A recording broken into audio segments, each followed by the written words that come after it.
Sorry to disappoint everybody, but Dave Woloshyn is not here.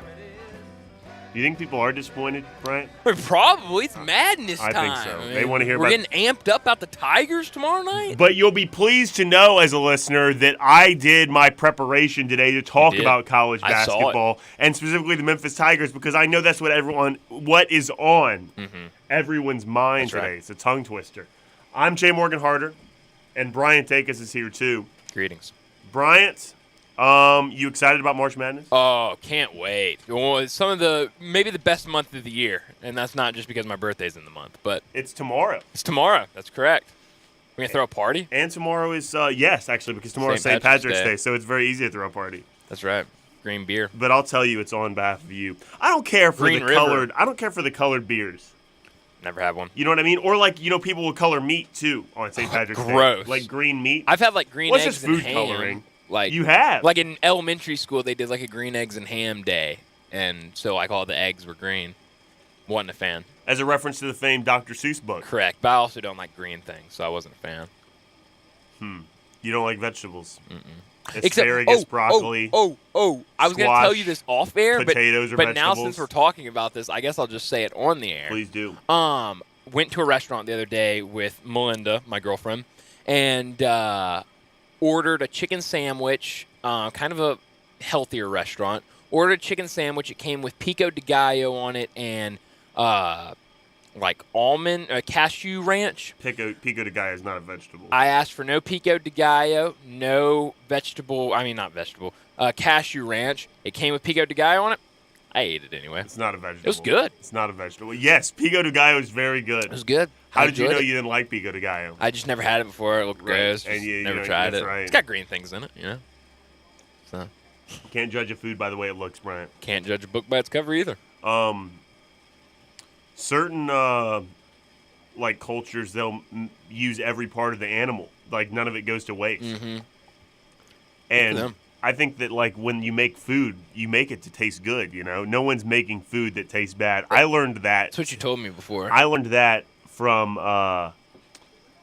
what's the fellow's name that used to work for CNN that did the travel show that passed away? Anthony Bourdain.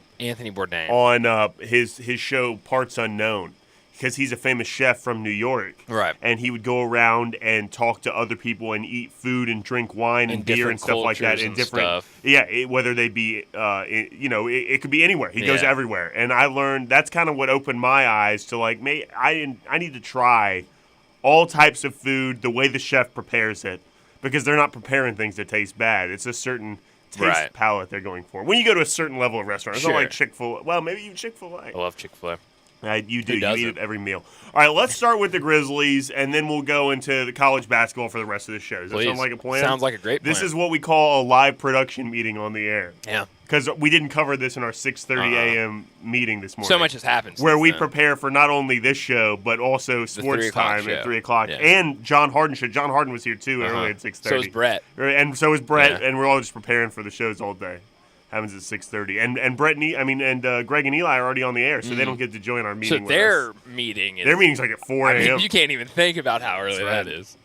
There's a show prep meeting. The Grizzlies last night lost 138-119 to the Miami Heat in Miami. A lot of people were optimistic after 3 straight wins, 2 of which against the Dallas Mavericks. I hate to burst everybody's bubble, but Kyrie or Luka didn't play in that game. And Maxi Kleber is rehabbing from injury. Now, I like Josh Green, and I like Jaden Hardy. Jaden Hardy's a good player. Jalen Hardy. Jaden Hardy. No, Jalen. Jalen Hardy. But they are not Kyrie Irving and Luka Doncic. Jaden Hardy. So the Grizzlies, that's what I thought. So the Grizzlies go back to earth. Jaden Hardy's good, though. He's a good player. He gets to the rim well. He was in the G League last year. I really liked him in the G League. No, he's a rookie this year, I believe. G League Ignite. Yeah. He's played a lot in the G League, a little bit in the G League too. This year, yeah. He's only played spot minutes, but man, he drives to the rim so hard. Yeah. He's had some nice dunks. I've got some clips saved on him. Yeah, he's a good player. He's a really good player. But last night, the Heat are too much. I'm telling you right now, the Heat are scary to teams in the Eastern Conference. Everyone looks at the Heat like people that like looking at analytics and stuff like that. People are not big on the Heat because the Heat don't shoot the three well. They just don't, and they don't think they can defend at a high level and all these other things. I'm telling you right now, the Heat are like the Warriors in that they can just turn it on at a moment's notice. The Heat went to the finals in the bubble, went to the Eastern Conference Finals last year, and basically had the same team. Added Kevin Love. Duncan Robinson isn't playing as much or at all, even not to the same level he was playing at. But I'm telling you what, and they've been riddled by injuries. Kyle Lowry's been hurt for a lot of the year. And before Kyle Lowry got hurt, everyone else was hurt. And Kyle Lowry burdened the load for the whole team. Yeah. Yurtsevin last night, I think last night was Yurtsevin's first game back. Against the Grizzlies. And so the Grizzlies fall to the team last night, but no harm in losing to the Heat. The Heat are a competitive team. They're in the play-in right now in the East. But I'm telling you right now, I heard Bill Simmons talk about it on his podcast. I've heard Mike Schur talk about it, who's a Boston fan who created Parks and Rec. People are scared of the Heat if you're a Boston fan, and they should be. The Heat are a competitive team, and they can knock off one of these teams that are top 3 seeds in the league. Yeah. They're in 13 games back from first right now, 2 games back of the Nets, who are in 6th place, and 3 games back of the Knicks. Where are they sitting right now? They're in 7th. Okay. So they're in a play-in spot, but they could easily take that spot from the Nets and move up 2 spots to the Knicks. No one wants to play the Heat. I like the Heat a lot. Did you watch that game last night, or you were preparing for the NCAA tournament? I was preparing for the tournament. I saw a little bit of it. I did see that, the Desmond Bain flagrant 2 that got him ejected in the third quarter. Hate to see that. Yeah, but it was. And Taylor Jenkins got a tech in the first quarter. Did he really? Mm-hmm. Wow. And then Tyler Harrow got a tech in the third quarter before Bain got a flagrant. Chippy. Chippy game. The Heat play an aggressive brand of basketball. I wouldn't want to mess with the Heat, man. Heat culture is different. Yeah. Chirping at the Heat is a different animal. I don't want to chirp at Jimmy Butler. Jimmy Butler's the kind of guy that like I said, the Heat turn it on when it comes to the postseason. They do not ask Jimmy Butler. Jimmy Butler's getting older. Sure. They don't ask Jimmy Butler to guard the best player on the floor in the regular season. Right. They save that for the playoffs. They save his legs. But if you start chirping at Jimmy Butler, he's going to turn on to another level. Yeah. Jimmy Butler's one of the most Kobe-esque players in the NBA right now. Michael Jordan-esque, you can even say. Not in terms of prowess. Well, maybe in terms of prowess for Kobe Bryant, but not in terms of prowess in terms of Michael Jordan, but just the way they react to chippiness. That's true. And the way they play. I love Jimmy Butler, man. I'm all about Heat culture. Yeah. I'm a Heat culture guy. And they still have Udonis Haslem on the bench. That is true. Is Udonis Haslem is the player coach. Is Oladipo injured, or is that like a... No, he just doesn't play some games. Okay. He and Jimmy sometimes go at it back and forth, and they just take him out of the lineup. Interesting. Yeah, Heat culture's different, man. It is. No, it for sure is. The Heat are one of the few teams, even in the NBA to this day. I think the Kings probably operate this way. Maybe not, though. But I know the Heat do for a fact. They're the only team that takes, now it's only a week or 2 before the preseason starts. They do a full-out camp. Oh, they do. They sprint. They do camp. It's like a college practice. And the reason why I think they can do that is because Udonis. First of all, because Jimmy Butler's the leader of the team and he's in on it. Yeah, but also Udonis Haslem, 70 years old. If Udonis Haslem can still go through it and do it with you, you have no excuse to not be able to do it. Heat culture is a different animal. Yeah, that's a good point. They're sitting on this Duncan Robinson contract too. They're trying to get out from underneath. He's not contributing much anymore. They just got Kevin Love at the deadline. He started last night but didn't play significant minutes. And they're having trouble keeping him on the court to defend. But they're just a team that I'm telling you right now, when it gets to the playoff time, they're going to turn it on. Getting Yurt back, getting Kyle Lowry, getting healed back up again. Bam Bam played well. Just one Bam. Bam Adebayo. He played really well. Yeah. I like the Heat a lot. That's Grizzlies talk. It's Grizzlies talk. Let's go to college basketball. Oh, boy. What do you want to start with, Bryant? Do you want to recap the games last night? Do you want to talk about the Tigers game? Do you want to preview the games today? We'll do all 3, but what order do you want to go in?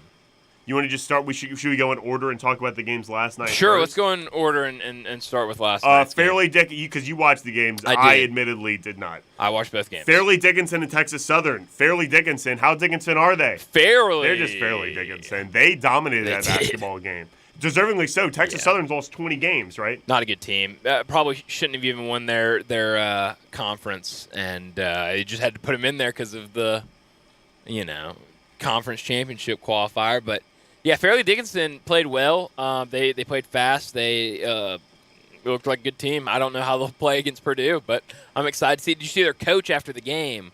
They were in the locker room and everyone's celebrating. I'm kind of wheezing a little bit, and Asthma. Yeah, I know I do have asthma, but everyone's kind of like excited, everything, and he starts his post game speech, and out of nowhere he just goes, "I've been watching Purdue. And the more I watch them, the more I think we can beat them." Wow, I love that attitude. Fairleigh Dickinson, believing 299th in Ken Palm. They really don't do anything well on defense. No. 359th out of like 360 some odd teams in defensive efficiency on Ken Palm. Yeah. So they're so short. Their tallest. Look at their tallest player's like 6'5". Yeah, 73 and a quarter inches, right, is their average. Yeah. And the second shortest team in the NCAA is 75 inches average, I think I saw. So almost 2 full inches shorter than the second shortest team in the NCAA. Insane. Their starting point guard's like 5'9". Their two guards like 6 foot maybe. It's like a Division II or III size Well, team. their coach is from Division II, and so their two like leading scorers right now, or maybe their two starting guards, are both D2 guys that came with him from wherever he was coaching at. That's the thing about Division II or III teams. Some teams are short like that, and the teams that aren't the big guys stink. They're not good. So it doesn't matter. Yeah. They also have a 5'8" player that plays significant minutes, so that brings him down That's too. 5'8". Is he a starter? He's the best player. He's the guard, the point guard, isn't he? Yeah, he plays the most majority of minutes. And their guy that plays the second most minutes on the team, 5'9". So they have a 5'8" guard and a 5'9" guard. That's doing hilarious. it's tough to guard when you're that size. And they're going to be now going up against 7'4" Purdue. So that brings him down a little bit. Yeah. What about the second game, Nevada and Arizona State? I really thought Nevada was going to win that basketball game. Too. I haven't seen either team play all year, but just looking at Ken Pomeroy's stuff, it seemed like Nevada had an advantage in the significant attributes, but that game was not close at all, was it? No, it wasn't close at all. Arizona State dominated. And kind of the thing that a lot of people were talking about kind of going into that game is Nevada started the season out really well. Early conference play, they looked really good. Kind of, a team that I think everyone kind of guaranteed was going to be in the NCAA tournament. What league are they in? Mountain West. That's what I thought, the Mountain West. Because you remember like a month ago, we were all talking about how good the Mountain West Conference was and how they could have 3 or 4 teams make the NCAA tournament. Did we talk to somebody that said this yesterday, or did I hear it on a national show that we should start fading the Mountain West in the tournament? Did someone say that to us yesterday? You might have heard that somewhere else. I It don't was a remember national that. show then, but people are down on the Mountain West in the tournament for some reason. Well, it's because there's some stat. I saw this too. There's some stat where like in the last some odd years, the Mountain West is like 0-7 in first-round games or something like that. But that's no reason to fade them this year, though. I don't know. That's weird. That's one thing I saw. But Nevada, over the last end of the season, they lost like 3 or 4 games that were very winnable games against teams that did not make the NCAA tournament. So that kind of worried a lot of people. I thought that they would be able to kind of come back into form. Everybody amped up about the NCAA tournament. You were the last team in.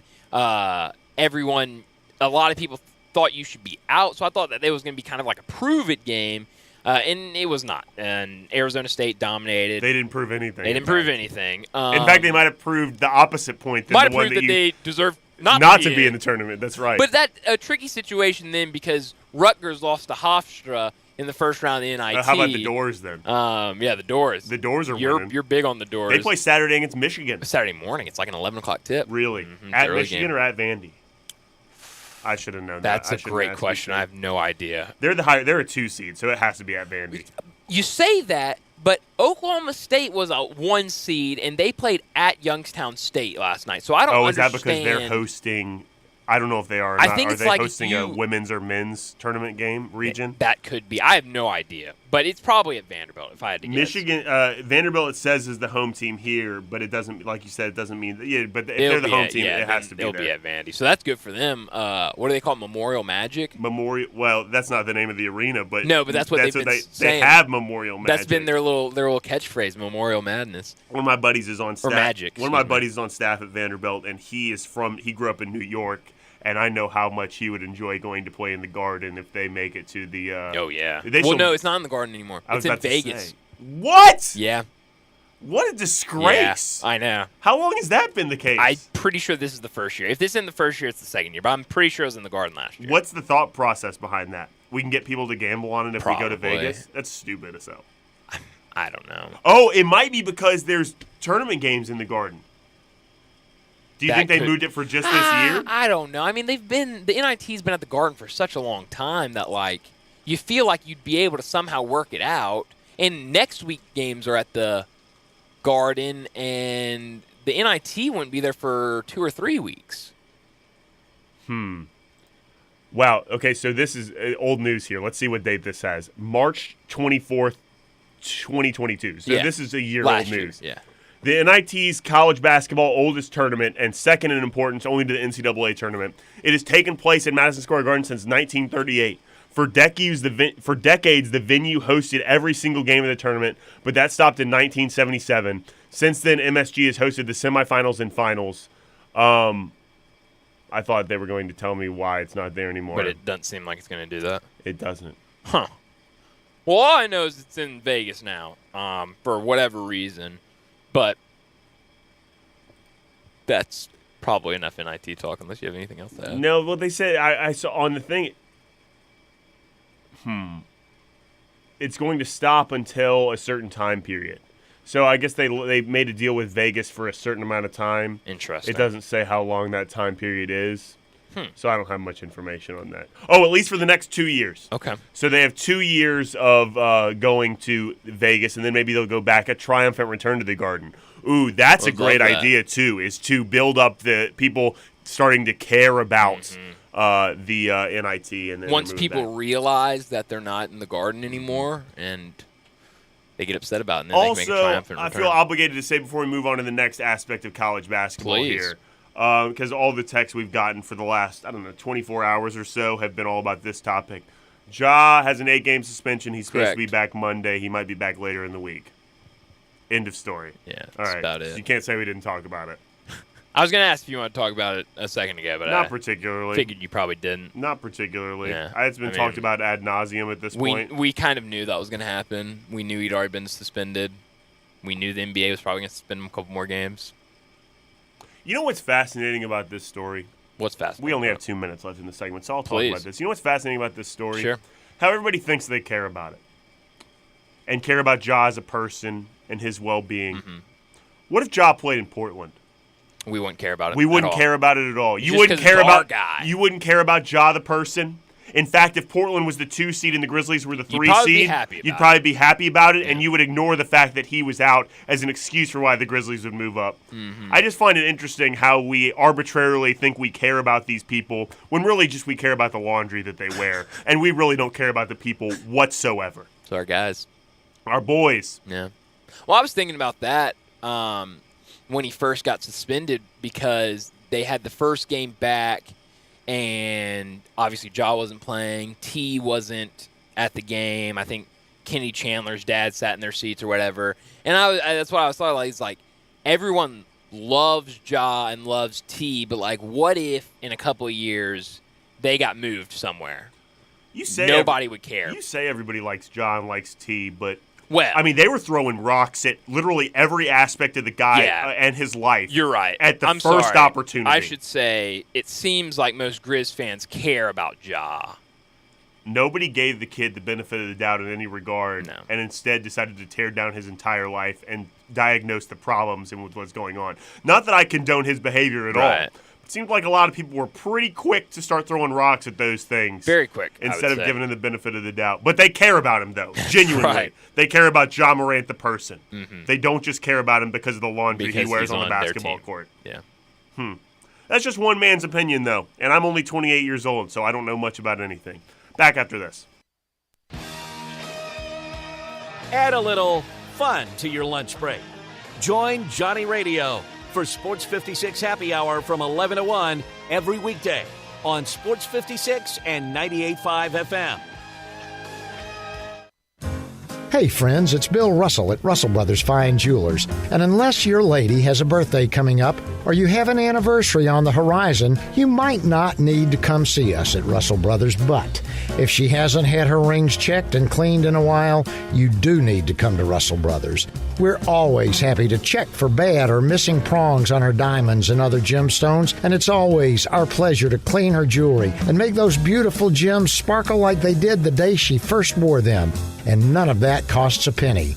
And if her jewelry or watch does need repair, we have 3 jewelers with more than 85 years of experience to do the job perfectly the first time. And if you have a birthday or anniversary ahead, come see our truly magnificent jewelry. The jewelry that has been making Memphis Belles happy for 5 decades. Russell Brothers Fine Jewelers, where beauty, quality, value, and service are what we're all about. Come see us at 4646 Poplar at Perkins.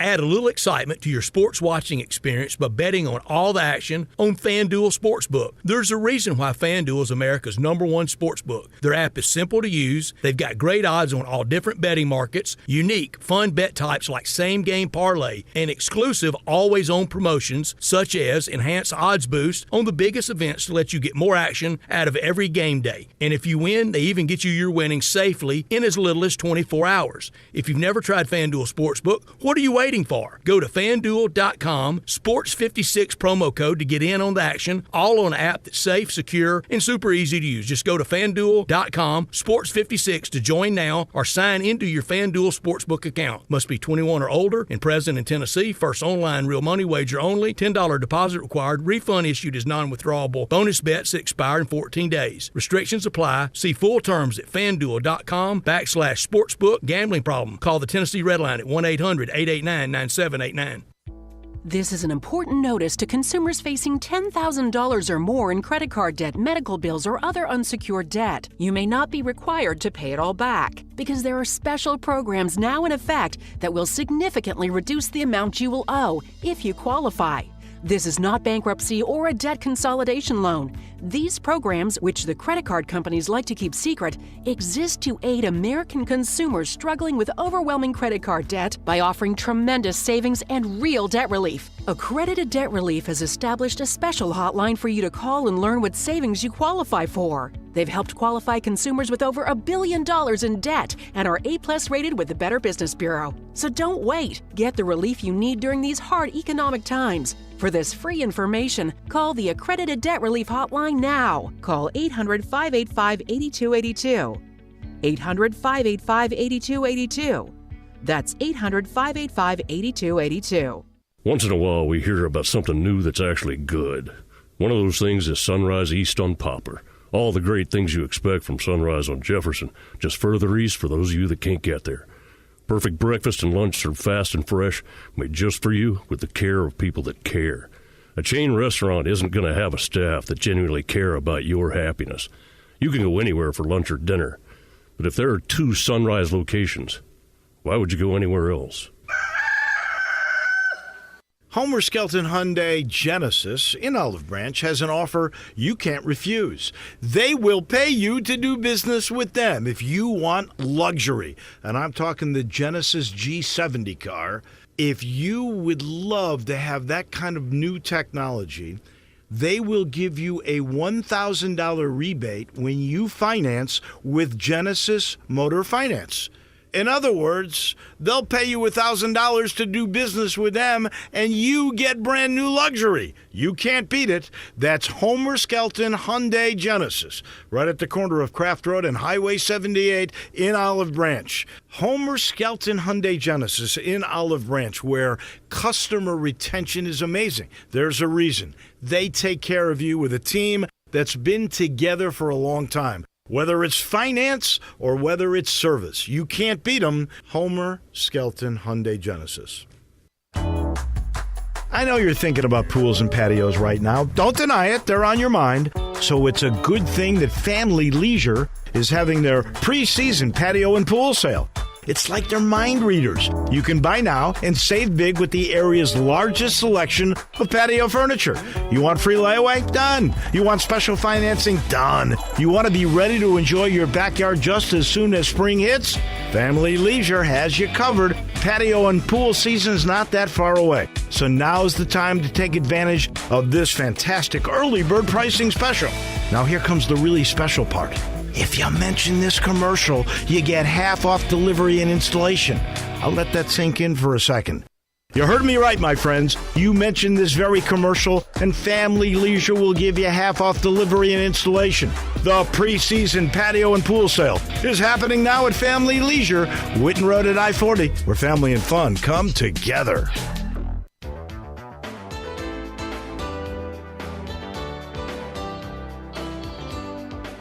Now back to Wolo and Friends on Sports 56 and 98.5 FM, presented by Homer Skelton Hyundai. Here once again is the voice of the Tigers, Dave Woloshin.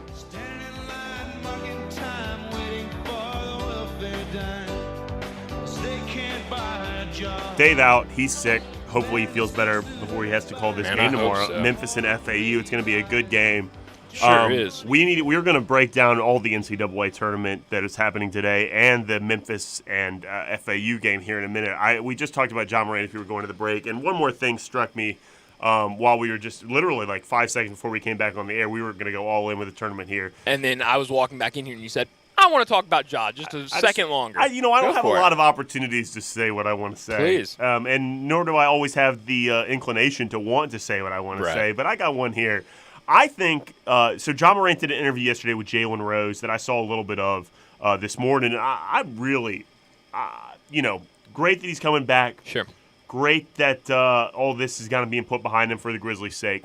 I found the interview with Jalen Rose to be extremely disingenuous. I did too. I don't feel that he cared about what he was saying whatsoever. More so that it was an exercise in order to get back onto the court. That makes me so happy that I'm not the only, because I didn't want to say that. No, I believe that. But I felt the exact same I way. felt the statement that his agent put out was completely disingenuous. I felt that this conversation was Did he put out another statement yesterday? Because he might have. I didn't see one, but my dad was saying he saw one somewhere. Maybe it was the transcript of what he said to Jalen Rose. It probably was, yeah. So, but the one the agent put out a week or so ago, or whenever that was, I found to be very disingenuous. I found that this interview to be extremely disingenuous, and I think Jalen Rose's questions were.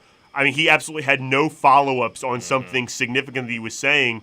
I find this all to be very disingenuous. I've kind of had this skepticism from the jump that all of this was just for the public relations benefit, and it's not like, well, we care so much about Ja. First of all, I don't think that anybody actually cares about Ja, and number two, I don't think that any of this exercise was actually in his best interest whatsoever. It was just an exercise to get back onto the court. You do something like that, you got to work the public relations aspect of it, and that's what I found all this to be. No, I feel the same exact way, and I mean, I hope people inside the organization care about him if he's actually going through stuff, but it's a business. But you're right. I mean, we'll see, like, if this stuff helped him at all. But it definitely has seemed like ever since we learned that he was at a facility down in Florida and then was meeting with the everything since then has seemed like the biggest PR stunt to try to write this so that when he gets back on the court, it is not a big ordeal. He's already done everything to get back here. It seemed like there was like a PR checklist. We got to do this, and then you can play. I mean, and you and I, Bryant, we have to be fair here. You and I really have very little, if any, life experience, life experience. I turn 23 tomorrow. There you go. I'm a child. Happy birthday. So very little real life experience. But all of this, like you said, seems very, very disingenuous. Yeah. And just use your brain. What rehabilitation program to rehab from anything? I don't care if it's just mental, if it's substance-based, whatever. What the hell rehabilitation program is like 10 days long? Yeah. And it's ridiculous. Well, and it's asinine. That was the thing because it's insane. Everyone started saying, well, he was only at the rehab facility for a week, and then other people were like, no, he was there longer. That's not right. But still, it's only been 2 weeks since this whole ordeal happened. Exactly. What's the difference? 7 to 14 days? I mean, it's the I'll same meet you in the middle and difference. say 10. And either way, no rehabilitation program of any substance of any kind. Or counseling, whatever they want to call it. It's all. If you're asking me reckless speculation, all PR. I think so. The whole way, totally disingenuous. I'd find none of it to be genuine whatsoever, and we'll just have to see if his behavior changes anyway. Well, it's exactly right. I mean, we'll see here soon, I guess. Honestly, though, and again, not to reiterate and be so cynical and skeptical, not that anybody cares. Seriously. Win games. I mean, seriously, that's what the fans of the Grizzlies care about. And I hate to say that, but like anybody, in my opinion, and I could be wrong, you all, 901-360-8255, text me and tell me how stupid I am Please. and how much you genuinely care about Ja. I don't think anybody that says they care about him actually cares about him whatsoever. Anyway, enough of that. Let's talk about the Memphis Tigers, and they play. You want to start with the Tigers? You want to go with the games today? Let's do Tigers, and then we can wrap up on the games today. Okay. And get people fired up about today's So the slate. Tigers play tomorrow. Do you know what time they play at tomorrow? 8:20. Oh, so it's a late game. night game. Yeah. Wow, late game tomorrow. The Tigers play FAU, and they play them from Columbus, Ohio. That's Am I correct. right? All of my information correct? You are spot on. I today. love it. I don't watch a ton of college basketball, so today I decided to go in and do a little deep dive and watch the last. I only got 2 games in before we got on the air, and watch the last 2 games from FAU. The last 2 games, like In the conference? tournament. Yeah, okay, in the gotcha. tournament. So their championship game was against UAB. UAB played a lot of zone that game. Probably, Brian, would you say you cover the Tigers? Am I correct in saying zone is probably not something you're going to see from Memphis against Florida Atlantic? That would be a correct observation. I would tend to think that's correctly. However, they did play a lot of man, and FAU runs really good stuff, Yeah. man. I mean, they are really well coached. They play a really good brand of basketball. My favorite players that I saw are number 1. His name is Johnell Davis. Yep. Number 1 drives the ball really hard. He gets to the basket. He did multiple times. He did this move where he drives hard to his left and stops off the block, and it's a turnaround. He can finish around the rim. Number 4, who I believe is their point guard, Brian Greenlee, he got hurt, or maybe he just didn't play a lot of the game. I'm assuming he got hurt, though. Yeah. In the championship game against UAB, he only played 13 minutes, and Johnell Davis started bringing the ball up the court and playing the 1. That is a big guard, man. Do we know how big that guy is? Do you have in front of you? 6'4". Yeah, he's a big guard, Yeah. and he's strong too. When it looks like they usually play him, it looks like they usually play a little small ball and put him at the 4. Yeah, he in a plays regular the 4. rotation. He was the second biggest guy on the team. Yeah. Obviously, the biggest guy being 50. 7'1". Golden. Yeah. He's 7. He's the big white 7-footer. Who cares what his name is? Vladislav. He's number 50. That's how we identify him. Yeah. More on him in a second, though. I really liked 1 and what he brought to the table, and then I think their second best player is probably. It's hard to say. Both these guys, 1A, 1B sort of thing. 15 scored 30. Elijah Martin, number 15. He is a big guard, too. Not big in size, stout, strong as hell. He shoots the ball well from 3. He hit 5 threes in their conference championship game, and he can get to the rim. A good guard rebounder. Had 3 offensive rebounds in their their championship game. Had 2 offensive rebounds in their semifinal game. Let me try that again. He had 3 offensive rebounds in their final game. He had 2 offensive rebounds in their semifinal game. You put the 2 together, he had 17 total rebounds in the 2 games. Wow. For a 1 or a 2 guard, and he always plays off the basketball. He is spotting up, looking for threes, and that's something the Florida Atlantic does really well. I'm sure you've heard that ad nauseum, is that they shoot the ball well. But 15 is a good player, shooting it and getting to the basket. He'll take some wild shots too, though, and 1, I thought, drove the ball really hard. 50, like we said, is their big white fella. He is 7'1", and he isn't the best player in the world, but his contribution to the offense and the defense, for that matter, is significant. He is going to make his presence felt, not like Zach Edey does, shooting it 30 times a game, but he plays away from the basket. They run a 5-out set in a secondary where they run a drag ball screen and a lot of continuous ball screens early in their offense. They run a little Euro ball screen action, which is just where the big guy sets a ball screen, and then they have a back screen waiting for him to get him towards the basket. They have a lot of things going for 50 and a lot of different not complex offensive schemes, but they run a lot of different quick-hitting offensive schemes that I don't think Memphis, at least in the limited time I've seen them play this year, sees a lot of. This team schemes really well on offense, so much so that I saw UAB and Middle Tennessee both resort to a zone to try and get them out of their offensive actions, their man-to-man offensive actions. I mean, you could maybe see them go to a zone, the Tigers. Smart. I would be smart because you said you saw Florida Atlantic get out and run a little bit. I didn't see as much of that. Yeah. I saw them when they had the opportunity, Yeah. like an advantage to push the ball ahead, but sometimes they'll get the rebound and give it to the one, and he'll let people get down the court so that they can run half-court offense because their man offense is so good that they can hit you with it in a variety of different ways. Because now that Memphis has Frank Haith on their staff, he's kind of brought that kind of zone aspect. Do you have off the top of your head a game that Memphis zoned in the last time you remember them running a zone? Oh man, it was in conference play. I don't remember the exact. That was a game, hard one. I'm sorry. Yeah, I mean I can't pick out. But you've seen them run zone I've in seen them conference run it, this year. Yes. So that's something they could go to. I think that would be a wise decision to go to that. FAU also continuous ball screen. So I said they run a drag ball screen in their early possession, their secondary offense. And contains a ball screen, and then they'll run late ball screens. They'll run step-up ball screens that are guard, and they're very good. To me, you would know better than me. I think the way that Memphis has guarded ball screens the most this year is switching. Yes. I see it off the jump of games switching a lot.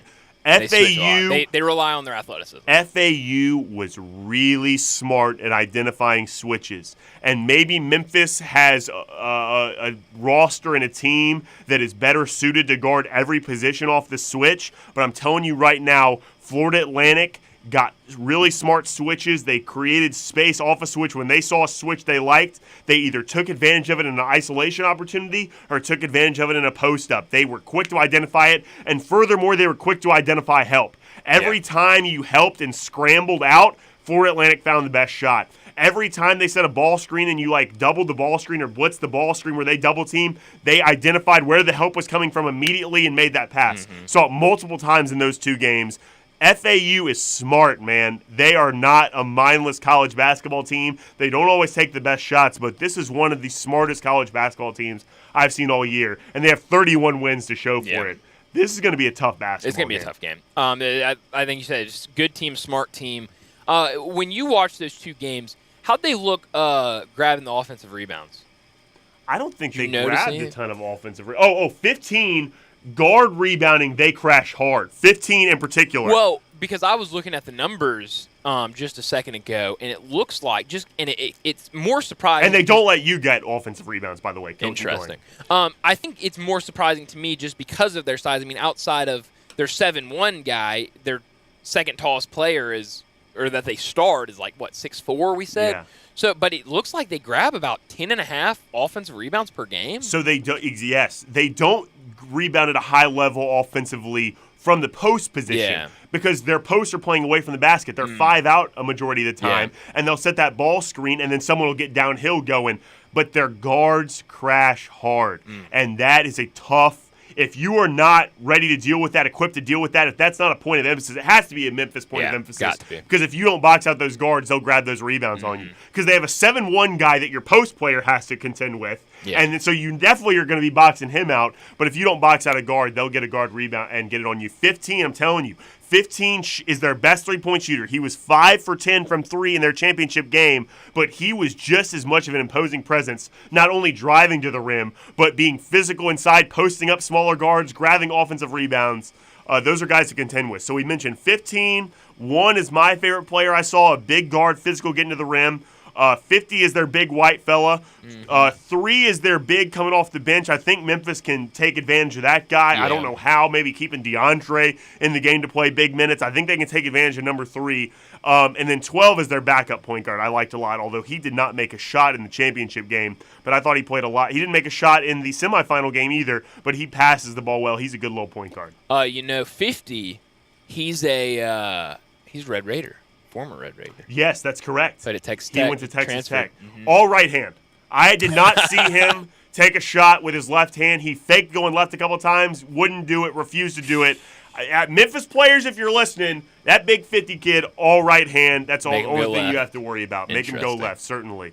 I'm trying to think if there's anything else. Like I said, number 4, I thought, do we know if number 4 is playing or not? Brian Greenlee? I couldn't find anything saying yes or no. Maybe he just sat out. I mean, maybe he did. I have no idea. He played 32 minutes in the semifinal and played 13 in the final. So I didn't see this clip on when I was watching the film, But I would imagine he got hurt in the championship game. Maybe just tweaked something and they were up by like 20 and just said, we're good. Oh, a little tweak. Yeah, they dominated. 46-27 at half. They also won the second half only by 3. Won the championship game against UAB 78-56. Well, because when I came in there, I don't think I told you this, but when you were watching their film, when I walked in before the show today, and it was the championship game, and I watched pre-show meeting. I watched a couple of their possessions over your shoulder, and they were just jacking up shots. They were turning the ball over. That was in the second half. And much then sloppier in the I second was half. Like, they are not playing well. And then I looked at the score, and they were up 22. I was like, that makes sense. They were much sloppier in the second half, and I would credit that also to UAB zoning a lot more efficiently in the second half,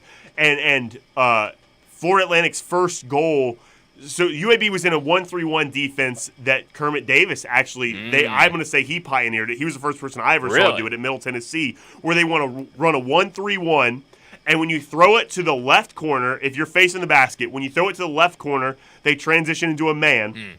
And when you throw it to the right corner, they transition into a 2-3 zone. So Florida Atlantic's first goal on offense every possession was to try and work the ball to that left corner. So it created a little more sloppiness. There's more pressure. Maybe UAB picks up on where they're trying to get the ball to. I'm not sure what it was, but I would credit a lot of that to UAB zone. It's one of the reasons I think Memphis would behoove themselves to play a little bit of zone against Florida Atlantic. Making it a little sloppy. I'm glad we talk about Florida Atlantic a little bit today, because I heard a lot of Purdue previewing yesterday, and I don't know if anybody knows this, not to quote John Harden, I don't know if you know this, but they have to play Florida Atlantic before they even play Purdue. So we're previewing a game that doesn't even exist yet. Can I say two things? Please do. One about Florida Atlantic and one about Purdue. I love it when you say things. I just want to get some off my chest about Purdue. So for Florida Atlantic, first off, I've heard a lot of people talk about that they're in the CUSA. CUSA was a good conference this year. A lot of very competitive teams. The MTSU and UAB games I watched, those are two good basketball teams. Really good teams. It's a good conference. Probably the best mid-major conference in college basketball right now. Mountain West? Maybe the Mountain West better. WAC? You would take CUSA? I would say take CUSA. American? CUSA's good. I would take CUSA. CUSA's good, man. The P6. Yeah, the P6. Anyway, go ahead. But the CUSA is a good conference. I've heard a lot of people talk about that the CUSA is not a good conference.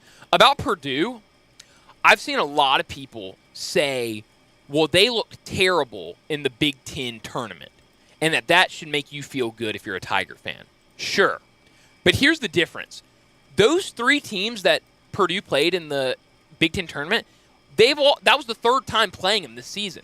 They've had to scout them. That was the third time scouting that team. They know what Purdue's going to bring. Right. If Memphis beats Florida Atlantic and has to play Purdue, you're having to make a whole game plan. Yeah, you're scouting two teams at once. Exactly. I mean, that is completely different. So I'm so tired of hearing people talk about they didn't look good in the Big Ten tournament. Didn't they win the Big Ten tournament? Yes, but they didn't. So what are we talking about? Because it was all of the games were somewhat close, and maybe the second best league in the country, is it not? And they won. And they won We're at the point of the season where it's about winning games, and that's what they did, and against teams that they've seen 3 times. So look, I don't think Zach Edey is particularly good, but that's from like an NBA perspective, scouting him, looking at him going forward. He's a great college basketball player. You have to have somebody that can push him out of the way. Everyone's like, well, you just push him out of the way. Teams can't do it. You draw. I haven't seen a team being able to push him out of the paint. Yeah. Well, and that's the other thing is I've heard people say that Memphis will be able to draw him out of the paint defensively, and that's not a matchup that he would favor. But I'm worried about DeAndre getting in foul trouble against him if they match him up against Zach Edey. I heard somebody say they think they can get Edey in foul trouble, and Edey averages like 3 fouls a game. Not even. A foul and a half. Is it really? A foul and a half a game. Yeah. Edey's a great player, man. Nah, won't make it to the next level. Watch it. I know I just tried to defend him, but watch it with really great good player. College basketball He's a player. fine college basketball player, and the nature that he's 7'5". Better than Taco Fall. Can't teach that size. We preview the games today next. Broadcasting from the Family Leisure Studio, we are Sports 56 and 98.5 FM. With winter arriving, we start to think about spirit, and I've got the spirit I think about. It's from Old Dominic. You know Old Dominic? That is our hometown distillery, right in the heart of downtown. Old Dominic, by the way, gives full distillery tours with curated tastings. There's craft cocktails. And casual clothing, boots, casual boots, work boots, fancy boots, and even safety-toed boots. Lots of cowboy hats to choose from, even Nebo lights, Orco hard coolers, good-looking duck head dress shirts, duck head caps, shorts, and pants. Tons of jeans from Ariat, Wrangler, Devil Dog, and Kimes Ranch jeans. At Hewlett & Dunn, we have a great selection of Old South t-shirts and caps. Fine clothing from dress to casual to Sunday best. Enjoy choosing from UFO's orthopedic-approved shoes. Hewlett & Dunn Boot and Clothing Company. Boots of every size, every color, every skin. Great quality Western, work, and safety toe boots. Hewlett & Dunn Boots and Clothing Company. 111 North Center Street, Collierville. Hewlett & Dunn. Hewlett & Dunn, serving you and your family since 1961. All 650 acquisition fee, 30,000 miles, 20 cents excess mileage. Sold P7866988, MSRP 22,945. K5 PG 200 MSRP 26,455. Sportage PG 107,225, MSRP 29,790. Includes all rebates and incentives. Must finance 200. Excludes tax title and license with approved credit. See dealer for complete details. Offer valid through 3/31/2023. Dealer stock only. Warranty is a limited powertrain warranty. See Kia.com or retailer for details. Hey, Jeff Allen, you ready to give Memphis your best deals at Gossett Kia South Mount Moriah? That's what I always do, Randy. How about a 2023 Kia Soul LX, only $333 a month and $27.99 due at signing. Looking for luxury? 2023 Kia K5 LXS, $362 a month or $31.99 due at signing. Both 36-month lease. Or how about the 2023 Kia Sportage LX all-wheel drive? We got it at $381 per month, 36-month lease, and $34.99 due at signing. And don't forget Kia's 10-year, 100,000-mile powertrain limited warranty. And Jeff, what if I don't see exactly what I want? I'll order it for you, Randy, so whether you live in Horn Lake, South Haven, Olive Branch, or Memphis, you'll be happy at Gossett Kia on Mount Moriah. Online, KiaMountMoriah.com. Do not. Do so. You do not love Central Barbecue more than me. I've been talking about Central Barbecue for years. I was the first person to do these spots. Well, I may be new doing them, but I want to shout from the rooftops just how much I love it. Okay, smart guy. What are the sides at Central Barbecue? Easy. Home-cooked pork rinds, home-cooked potato chips, greens, green beans, barbecue beans, onion rings, fries, and potato salad. Lucky guess. What can you buy by the pound, huh? Beef brisket, pulled pork, smoked turkey, my favorite, pulled chicken, smoked chicken, and barbecue bologna. Ha! We're out of time. I could do this all day. The experienced technicians at Conway Services are ready to solve all of your drain problems. For a limited time, take advantage of our 83 or It's Free drain clearing special. Feel secure knowing the trusted professionals at Conway Services guarantee that if we can't clear it, you don't pay for it. Call now or visit conwayservices.com for details, terms, and conditions. License number 64210, 64365 EAS, MS 19668. Call 384-3511. Conway Services. Call Conway today. When you think about insurance and you want great value without sacrificing great service, I want you to think one place: the Eflin Insurance and the entire Eflin Insurance team. Matt and his group of professionals will access 10 leading companies to find the right home and auto program that fits your budget and your absolute needs. The Eflin Insurance team, the number 386-GER, 386-4777. Now back to Wolo and Friends on Sports 56 and 98.5 FM, presented by Homer Skelton Hyundai. Here once again is the voice of the Tigers, Dave Woloshin.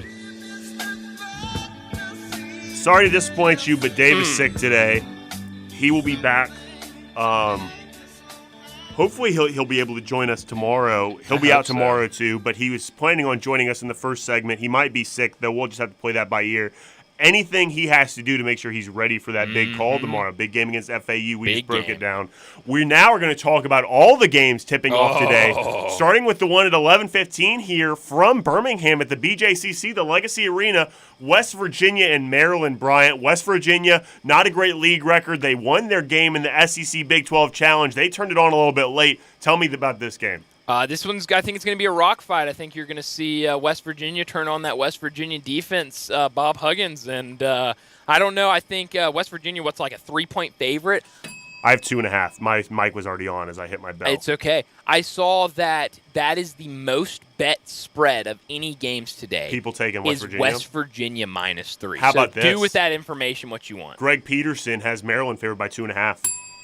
So take Maryland. I think I might take Maryland. What did you take when everybody's on? Nobody cares. What did you take in your bracket, though? I took West Virginia, but I don't know. These are two teams from really good conferences. I think either could win. I took Maryland, but yeah, it should be a tough game. A little stat for you: West Virginia does not defend without fouling well, and Maryland is top 100 in the nation at getting to the free throw line. That's your matchup for the game. So win it at the free throw line. Next up, Furman and Virginia. The Paladins, better than people think, 27-7 this year. Virginia favored by 5.5. Bryant, that one tips off at 11:40 on True TV. Tell me about it. I can't wait for this game. This is one of probably like the top 3 games I'm looking forward to today. I don't know if you remember this, Jay Morgan, but let's go all the way back to November. No, quote John, I don't know if you know this. I don't know if you know this, but go all the way back to November. There was, back when they were doing all those, early season tournament stuff. Love a tournament. You were up here producing John's show. Mm-hmm. I was getting my hair cut. We were both betting on a basketball game. Do you remember who the 2 teams were? Not even a little bit. Furman versus Penn State. That's where I fell in love with both of those teams because both of them played really, really good. I love Furman. Virginia has been playing. They're kind of going downhill. Didn't look good at the end of ACC play. Furman, a lot of people, they're on upset watch. Yeah, the line, like I said, Virginia by 5.5. Greg Peterson only has Virginia favored by 2.5. That would tell you to take Furman today. Another matchup here for you. Virginia allows a lot of offensive rebounds. They're bottom 100 in the country in offensive rebound percentage. Furman doesn't allow a lot of offensive rebounds. Wait a second. Let me try that again. Let's start over. Virginia gets no offensive rebounds whatsoever. Mm-hmm. They get none on offense. Furman doesn't allow any, so that's your matchup for this game as well. That one's not as significant as the first one. I also messed it up. Anyway, next game, Utah State going to Missouri. We just talked about a Mountain West, how we might want to fade them. Missouri is an underdog in this game while being a 7 seed. Utah State, I see right now, is favored by 1. Tell me about it, Brian. Interesting that Utah State's favorite. Obviously, we talked about the Mountain West. Good conference, but maybe fade them. Missouri, I love what Dennis Gates brings to the table this year. I also think Missouri has a lot of shooters. If they come out hot, I think Missouri can make a deep run. Like Utah State favored by 1. Greg Peterson has Missouri favored by 2 in this game. I would take Missouri all day. These are big discrepancies, honestly. There are. In an NCAA tournament, that's kind of crazy. That game tips off at 12:40, correct? On TNT. Correct. Matchup for this game. Let's see here. Ooh, this is a good one. Well, this isn't a great one, actually. I got 2 for you. When Missouri has the ball, they do not turn the ball over. Top 50 in the nation. Really? And Utah State doesn't force any turnovers, so that kind of seems like a wash there. Mm-hmm. Missouri on defense, they are bottom 100 in shooting percentage. Not a good – and Utah State, 11th in the country in effective field goal percentage. So that's a big matchup. And my last one is Utah State's defense. They do not allow you to get offensive rebounds, and Missouri doesn't get many offensive rebounds either. So take those matchups and do with them what you will. This game's in Sacramento, so maybe a better crowd for Utah State. More wow, travel. A little home game. I don't know how many more we have time for. Let's just do one more at the very least. Howard and Kansas, not really. Yeah, let's skip Texas those A&M, two. Alabama, not really. Oh, this is a good one. Last one here. 2:10 on True TV. Charleston and San Diego State. San Diego State favored by 4.5. I like Charleston a lot, Bryant. Tell me about it. I like Charleston a lot, too, but San Diego State is playing really good basketball. I think they've only lost like 2 games since December. Wow. If that's right. So playing really, really good basketball. I think it's a really good game. Might be the game of the day, but I do like San Diego State. 3 games since December. 3 games. Okay, still. I mean, that's good tough basketball. to do, yeah. No doubt about it. Charleston I like a lot, though. They shoot 3 really well. They are 9th in the country. Oh, they live and die by at the 3, three-point shots. They also, 37% of their points come from 3-point. That's 25th in the nation. Charleston, got to find it right here before we go. Come on, where are we on Greg's sheet? If you've ever seen Greg's sheet, it's sometimes hard to manage I can here. Tell you. Found it. San Diego State is favored by 6, according to Greg Peterson. What did I say the line was? 5. Wow, 5-point line. So that's a tough one. Yeah, there. that one's locked in. The total's also pretty close, 142.5 and 142. I really like Charleston in that one. Well, that's all the games we had time to preview. Enjoy the tournament today. Johnny Radio next. I'm with John Burgos from the World